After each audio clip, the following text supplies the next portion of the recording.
like to invite each of the prosecutors, if they wish, to say a word or two. I would just like to pay tribute to the Chautauqua Institute and the Robert Jackson Institute, and in particular to the wonderful audience that we've had. This Chautauqua really is quite a remarkable place. I'm sorry I found it so late in my life.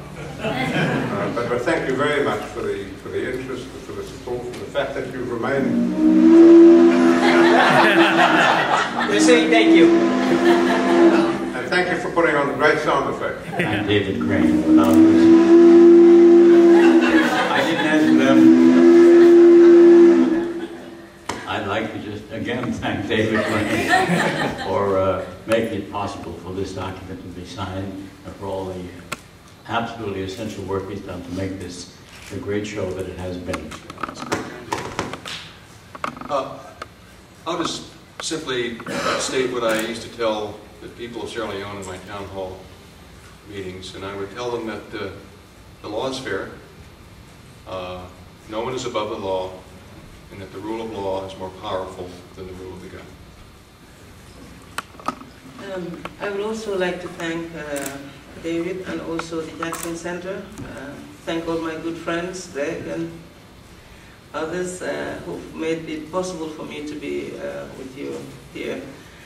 We had an interesting debate when drawing up this declaration, and one thing that I insisted on, I hope I will be excused, but I'm sure they're also interested in it as much as I am, is the crimes, sexual crimes and gender crimes that are committed against women and girls in armed conflicts.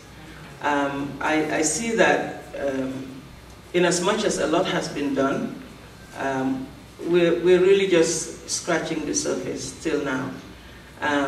And I see also that, unfortunately, it is still happening. We're trying to do something about it, but it continues to happen. And I keep on giving the example of just recently what happened in the Democratic Republic of Congo about the rape of over 200 women and girls in the conflict. So I just say that we need to continue. We need to make sure that we continue calling for the investigation and prosecution of these crimes. We need to also, as prosecutors and even civil society, continue to draw attention to these crimes and continue to do what we should do to ensure that these crimes stop, because it is just not right. Like other crimes, but these are crimes that the debate is closed, that it is used as an instrument of war. And I think that the more we try to do about it, the better for society and for humanity. But I thank you for being here. I love this place, and I will come back. Yeah.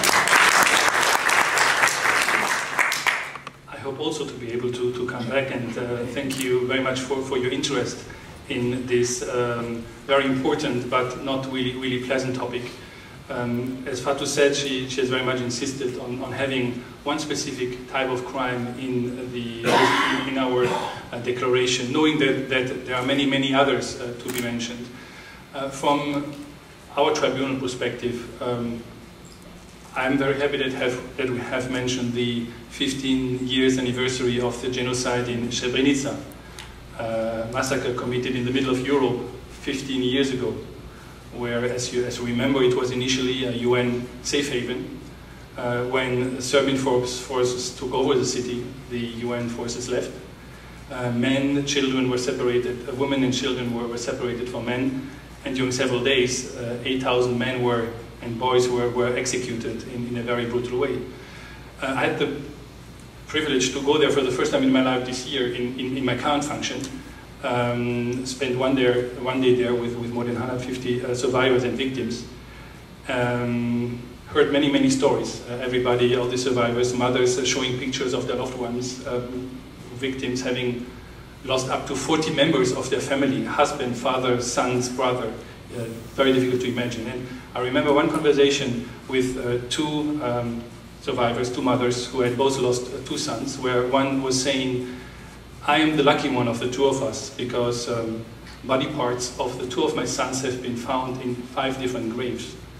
and for the other one, she has still no idea where her loved ones are. What I want to say is that in fact for victims, it's not something which happened 15 years ago. For the victims, it's every day of their life also today. And it gives us, of course, a lot of energy to continue doing what we are doing. And when I asked, what do you want us to do? Their main concern was make sure that the responsible are arrested. And in our case, it's Mladic, who is still at large. And every time in the last 2 years, I'm speaking with politicians in Europe, in Washington or wherever, and when I have the impression that politicians want to forget, want to turn the page and want to move on, I'm asking them to go to Srebrenica, to speak with the victims, and to understand that there can be no alternative to the arrest of the fugitives, that there can be no alternative to the fight against impunity. And this is really one of the messages. I'm very, very happy that we have also in this year's declaration to say that it's the responsibility of the international community to have those arrests done. It's a question of credibility of the international community. So I'm looking very much forward to see all the colleagues and friends for the years to come, and that we continue together this very important fight for justice. Thank you very much.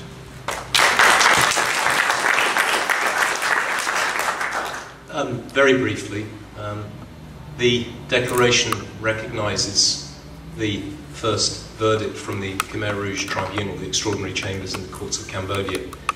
As I explained to you yesterday, the court's unique out of all of these courts because it's actually a domestic court with international features.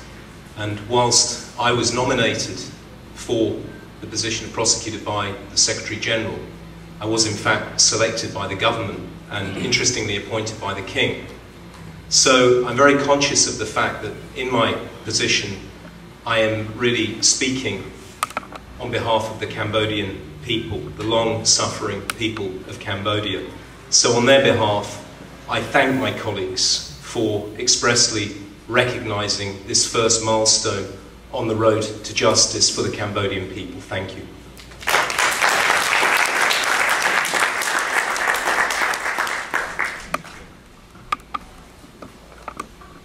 Thank you. With that, we conclude this ceremony and also adjourn the 4th International Humanitarian Law Dialogues, looking forward to the 5th event next year. Thank you.